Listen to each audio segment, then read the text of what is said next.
सुप्रभात। Class 11th के सभी छात्र भैया लोग ध्यान दें।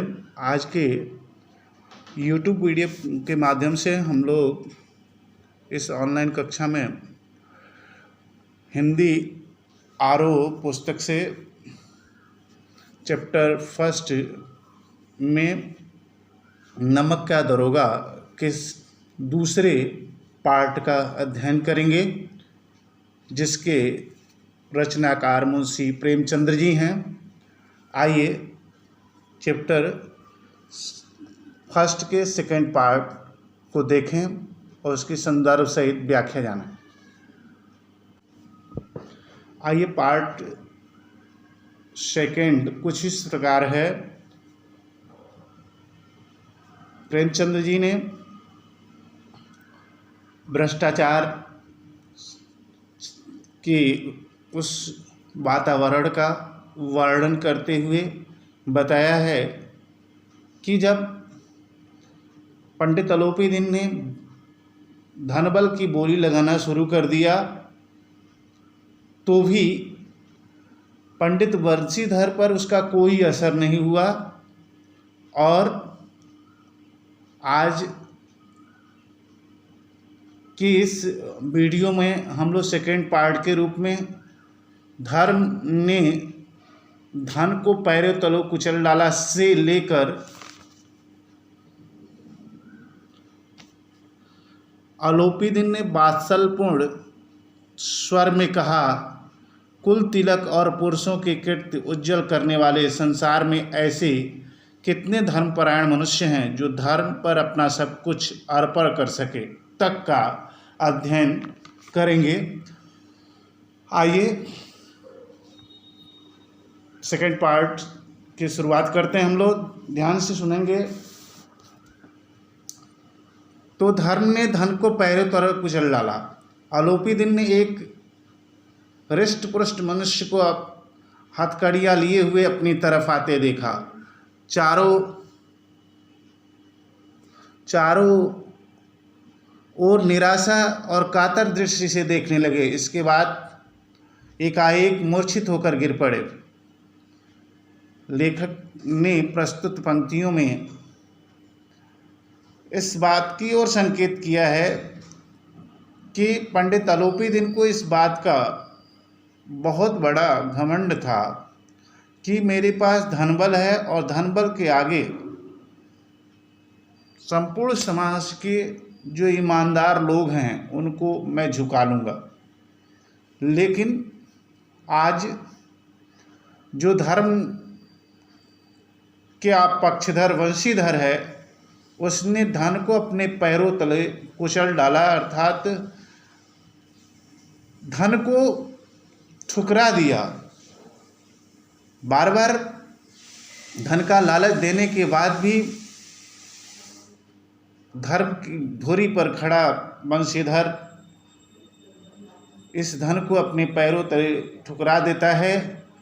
और जैसा कि वंशीधर ने आदेश दिया था कि अलोपी दिन को गिरफ्तार किया जाए, बदलू सिंह नाम का वह हृष्ट पुष्ट मनुष्य हथकड़ियाँ लिए हुए उसकी तरफ आते हुए दिखाई देता है। पंडित जी निराश हुए, कातर दृष्टि से, अर्थात बड़े ही दीनहीन भाव से देखने लगे। सबके तरफ देख रहे हैं। उनके मन में शायद यह दिलासा है कि कोई उनका सहयोग कर दे। इसके बाद एकाएक मूर्छित हो गए, बेहोश हो गए और गिर पड़ते हैं। दुनिया सोती थी पर दुनिया की जीभ जागती थी। सवेरे देखिए तो बालक वृद्ध सबके मुँह से यही बात सुनाई देती थी। जिसे देखिए वही पंडित जी के इस व्यवहार पर टीका टिप्पणी कर रहा था। निंदा की व्यवहारें हो रही थी, मानो संसार में जब पापी का पाप कट गया।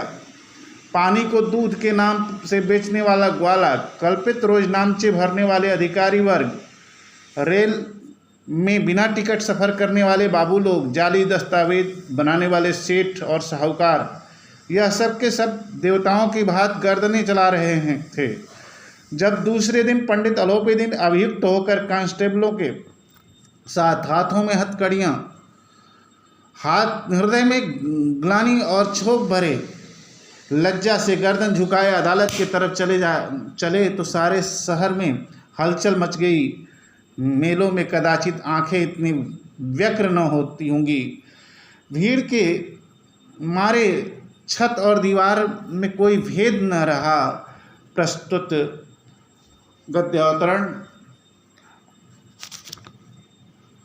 का संदर्भ जानें। प्रस्तुत गद्य अवतरण हमारी पठित पाठ्य पुस्तक हिंदी आरोह भाग 1 के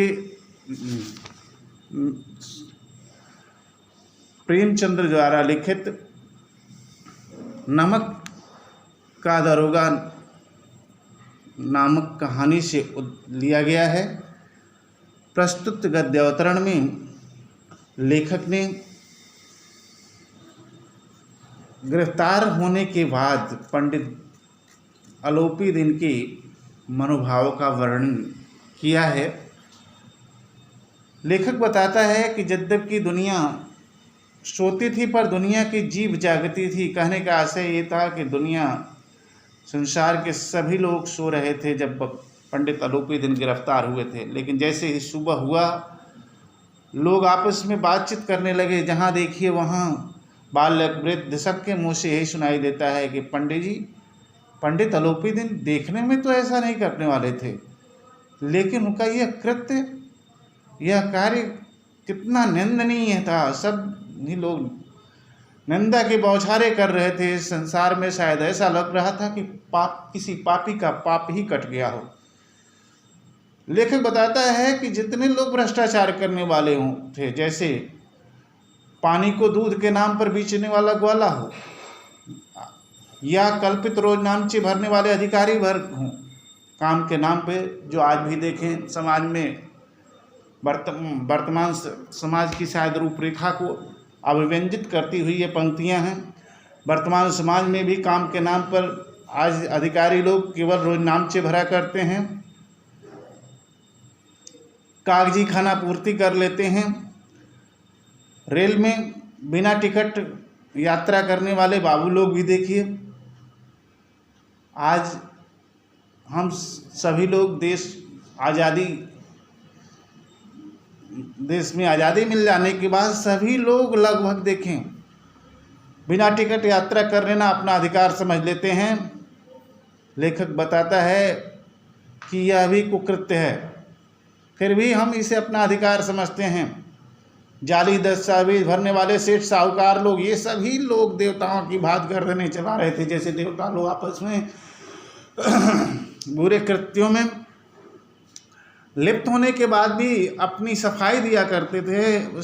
देते हैं कि हम सबसे अच्छे हैं। ठीक उसी तरह से ये सभी लोग जो नित्य ही भ्रष्टाचार करने वाले थे, वे लोग भी आपस में गर्दनें हिला हिला कर बात करते थे। कह रहे हैं कि जब दूसरे दिन पंडित आलोपी दिन अभियुक्त होकर कांस्टेबलों के साथ हथकड़ियाँ पहने हुए, हृदय में ग्लानि लेकर के, क्षोभ का भाव लेकर के, हृदय बहुत ही क्षुब्ध था। सोचते थे शायद यह दिन हमारे जीवन में कभी आने वाला नहीं था। लज्जा से गर्दन झुकाए हुए अदालत की तरफ चले जा रहे थे। शहर में सर्वत्र हलचल मची हुई थी। पंडित आलोपी दिन गिरफ्तार हो गए थे। मेलों में कदाचित ऐसी आंखें व्यग्र नहीं थी, व्याकुल नहीं थी। भीड़ के मारे सारे छत की दीवारों और छत पर लोग आलोपी दिन को देखने को व्याकुल थे। प्रस्तुत अनुच्छेद में लेखक बताने का प्रयास करता है कि व्यक्ति के कुकर्मों का, बुरे कर्मों का जब फल उसे मिलता है तो उसके मन में कैसी क्षोभ की स्थिति आती है, कैसी ग्लानि के भाव बढ़ते हैं। शायद उसे यह पता नहीं होता है कि उसके जीवन में कदाचित ऐसा भी दिन देखने को मिलेगा। आइए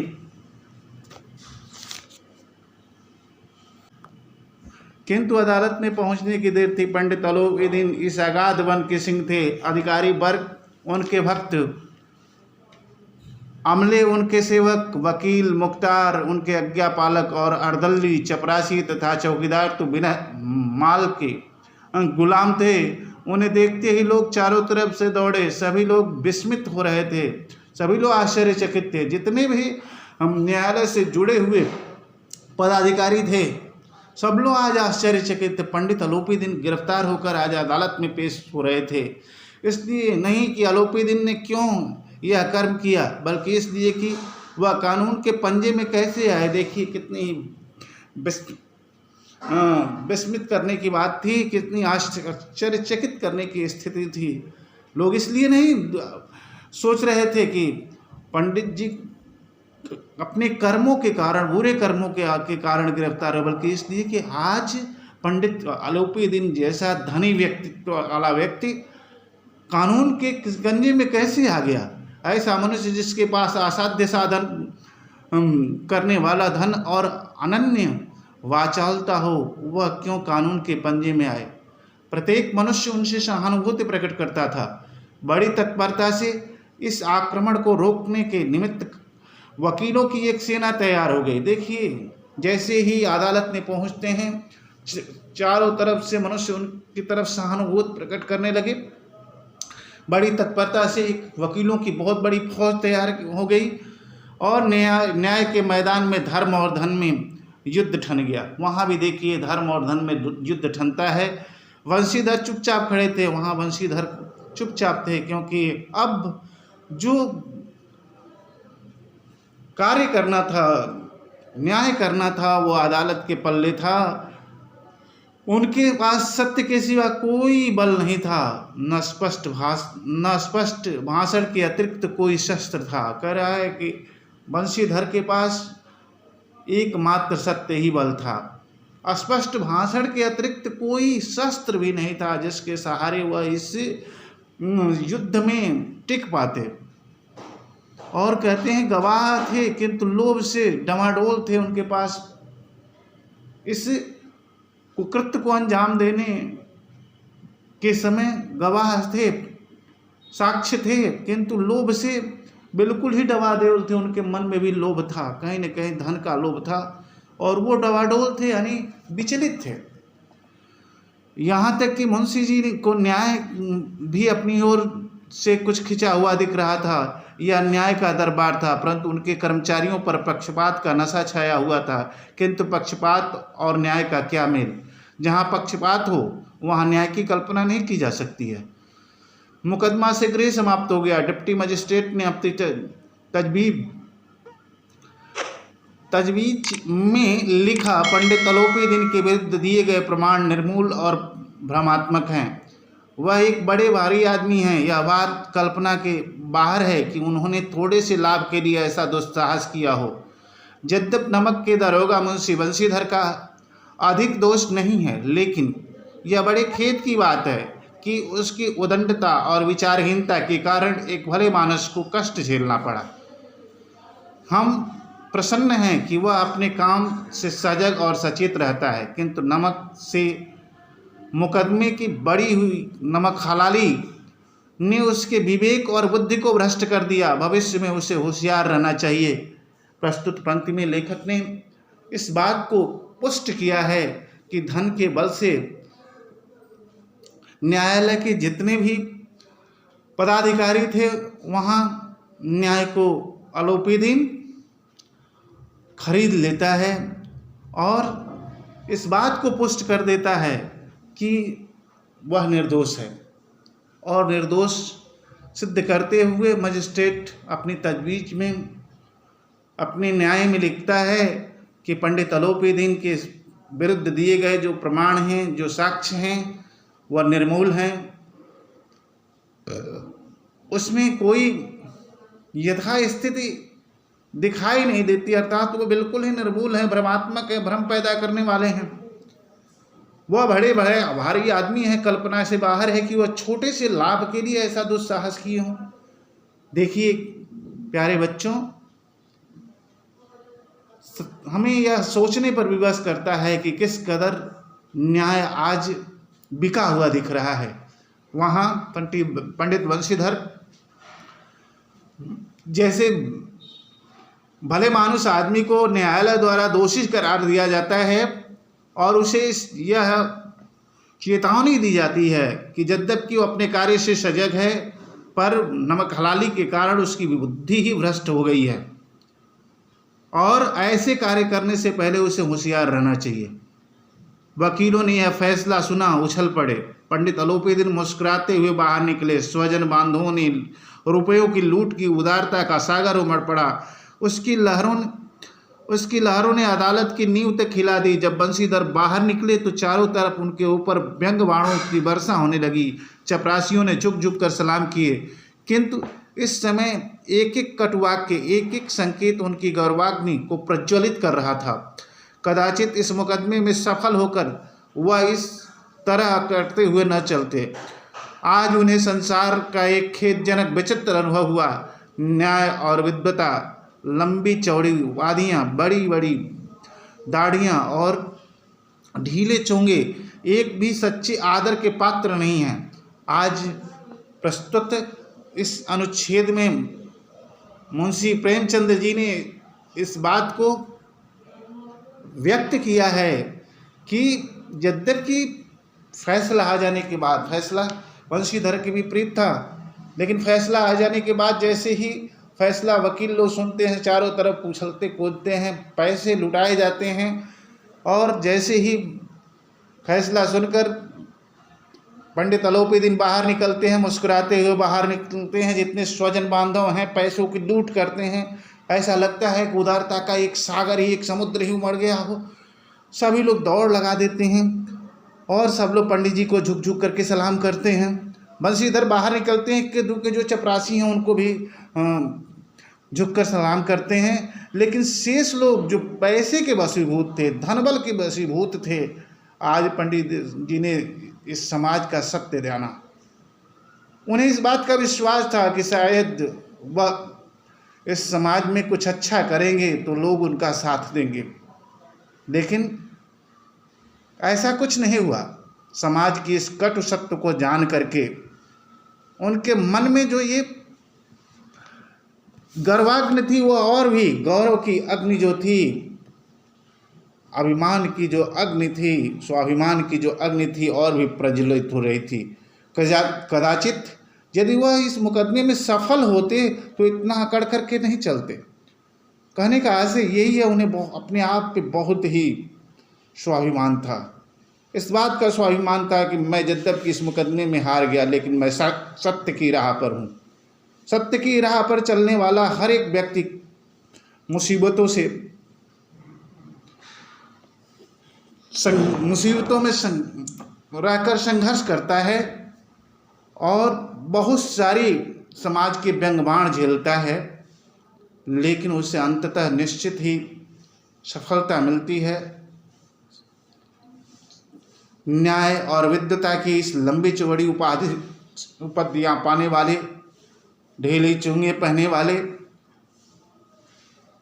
काले कोट पहने वाले वकीलों की, जिसको वह आदर का पात्र समझते थे, उनकी सच्चाई जान करके उनके मन में कहीं न कहीं क्षोभ था कि यह आज हमारे लिए आज से ये आदर के साथ पात्र नहीं रहे। इन्हें यदि हम आदर देते हैं तो कहीं न कहीं अपने आप से हम न्याय नहीं करेंगे। अगली पंक्तियों में पंडित वंशीधर किस तरह से इस कठिन समय को व्यतीत करते हैं, मुंशी प्रेमचंद ने अगली पंक्तियों में इसे व्यक्त किया है। वंशीधर ने धन के से बैर मोल लिया था, उसका मूल्य चुकाना अनिवार्य था। कठिनता से 1 सप्ताह बीता होगा कि मुअत्तली का परवाना आ पहुंचा। अब एक बड़ी बात थी, समाज में एक सत्य की राह पर चलने वाला व्यक्ति होता है और एक धनबल से समाज में अपनी शान शौकत बढ़ाने वाला व्यक्ति होता है। आज धन को वंशीधर ने ठुकराया था, असत्य से दूरी बनाई थी, सत्य के मार्ग पर चलने का निश्चय किया था, तो निश्चित उसका कहीं न कहीं उसका मूल्य चुकाना पड़ेगा। समाज सच्चे और अच्छे लोगों को भी जीने नहीं देता है। और इस बात को अभी कठिनाई से सप्ताह वर्ष भी बीता होगा कि पंडित बंशीधर को नौकरी से मुअत्तली अर्थात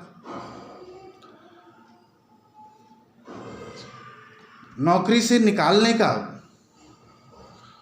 परवाना अर्थात पत्र आ पहुंचा। कार्यप्रवृत्ता का दंड मिला, शायद उनकी कार्यप्रवृत्ता के लिए, कर्तव्य परायणता के लिए एक दंड ही मिला था। बेचारे भग्न हृदय शोक और खेद से व्यथित घर को चले। आज जैसे ही नौकरी से निकालने का आदेश उन्हें मिला, परवाना मिला, बड़े ही भग्न हृदय हुए, बड़े ही मन से टूट गए। शायद उन्हें इस बात पर विश्वास नहीं था कि ऐसा भी जो सत्य की राह पर चलने वाला है, जो अपनी ड्यूटी को कर्तव्य निष्ठा से निभाने वाला है, उसको ऐसा भी आदेश सरकारी विभाग से, उनके विभाग से मिल सकता है। उनका मन कहीं न कहीं समाज के इस कृत्य से टूटा, शोक और खेद से व्यथित हो गए थे। मन में कहीं न कहीं शोक, विषाद ने घर बनाया। आज बहुत ही व्यथित होकर के घर की ओर चले। बूढ़े मुंशी जी तो पहले से ही कुछ कुड़ बुड़ा रहे थे कि चलते चलते इस लड़के को समझाया था, लेकिन इसने एक न सुनी। जैसा कि आपने गद्य अवतरण के शुरू में ही मैंने बताया था कि जैसे ही घर से पंडित बंशीधर नौकरी की तलाश में चलते हैं, उस समय की जो तत्कालीन स्थिति थी, पिताजी ने उनको बताया था कि केवल नौकरी और वेतन पर मत रहना। यदि अवसर मिलता हो तो बाहरी आय यदि मिलती हो, धन मिलता हो तो उससे इनकार मत करना, क्योंकि जब तुम नहीं लोगे तो इस समाज में बैठे हुए जो पहले से पदाधिकारी हैं तुमको जीने नहीं देंगे। तो पंडित जी के जो पिताजी थे वो कहीं न कहीं पहले से कुड़बुड़ा रहे थे। उनके मन में यह कुढ़ थी कि मेरा बेटा मेरी बात नहीं सुनना है, शायद समाज की अभी तुम उसे परख नहीं है और उसे कहीं न कहीं इसका सबब मिलेगा। सब मनमानी करता है, इस बात को वह मानने से कहीं भी इनकार नहीं करते हैं कि उसने मनमानी किया, अपने मन के अनुसार किया। हम तो कलवार और कसाई के तगादे सहें, बुढ़ापे में भगत बनकर बैठे और वहाँ बस वही सूखी तनख्वाह। हमने भी तो नौकरी की है और कोई ओहदेदार नहीं है, लेकिन काम किया, दिल खोल कर काम किया और आप ईमानदार बनने चले हैं। कहा बंशीधर के पिता ने, हमने भी नौकरी की थी और मुझे इस समाज में नौकरी करने का जो हुनर था वर्तमान समय का, वो अज्ञात था। और इन्हें देखिए, अपने पुत्र को कहते हैं ये ईमानदार बन चलते हैं। यहाँ देखिए, जैसे ही घर आते हैं, घर में भी उन्हें कहीं भी सुकून नहीं मिला, पिता का सहारा नहीं मिला। वहाँ पिताजी भी उन्हें कोसते हैं कि तुमने जो किया वह ठीक नहीं है। जैसा देखिए, सत्य ही कहा गया है प्यारे बच्चों कि यदि आप सत्य की राह पर चलते हैं तो कहीं न कहीं अपने लोग भी, जब विषम स्थितियां आएंगी तो आपका साथ छोड़कर हट जाएंगे। और ऐसी स्थिति में भी पंडित बंशीधर स्वयं विचलित नहीं होते हैं। और आगे मुंशी प्रेमचंद जी लिखते हैं कि घर में चाहे अंधेरा हो, मस्जिद में अवश्य दिया जलाएंगे। खेद ऐसी समझ पर पढ़ना लिखना सब अकारत किया।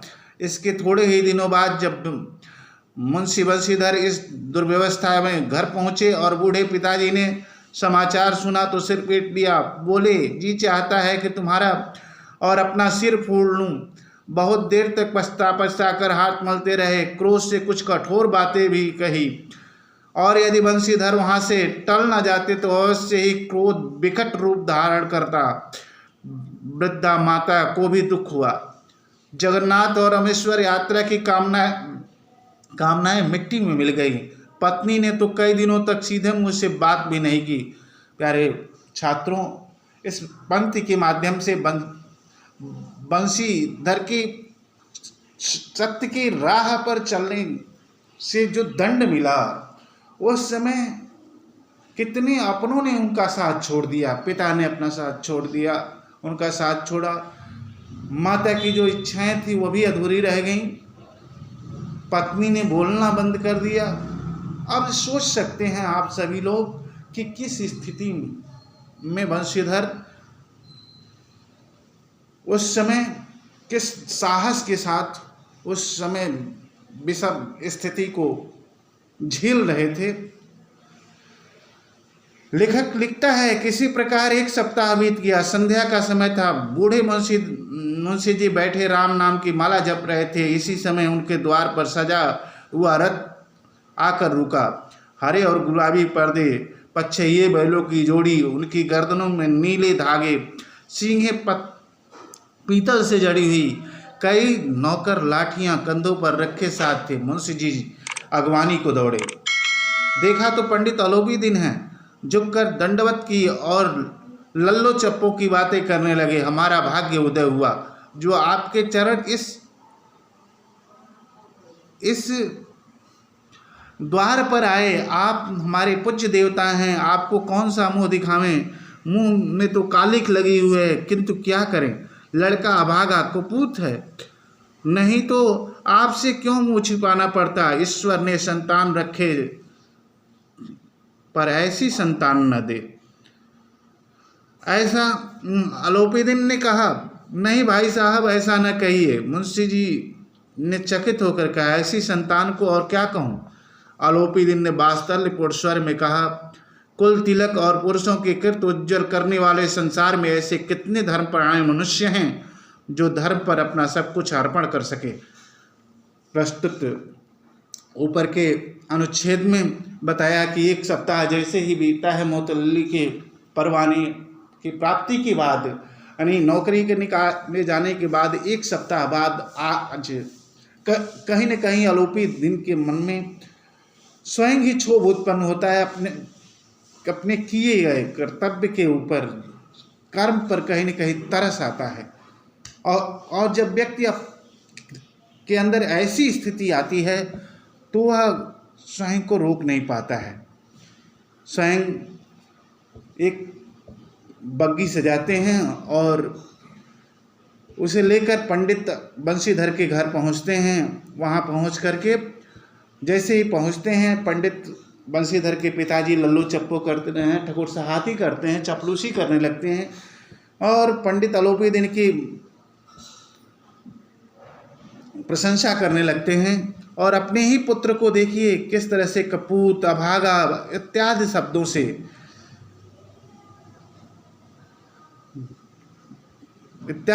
से बार बार उसके कार्यों की भर्त्सना करते हैं, अच्छे कार्यों की भर्त्सना करते हैं। यहाँ तक कहते हैं कि ईश्वर ने संतान रखे पर ऐसी संतान न दे। अलोपी दिन के द्वारा ऐसा कहा जाना कहीं न कहीं इस बात की पुष्टि करता है कि अलोपी दिन के मन में स्वयं ही क्षोभ उत्पन्न हो गया था। स्वयं ही अपने किए हुए कार्यों से के प्रति ग्लानि थी।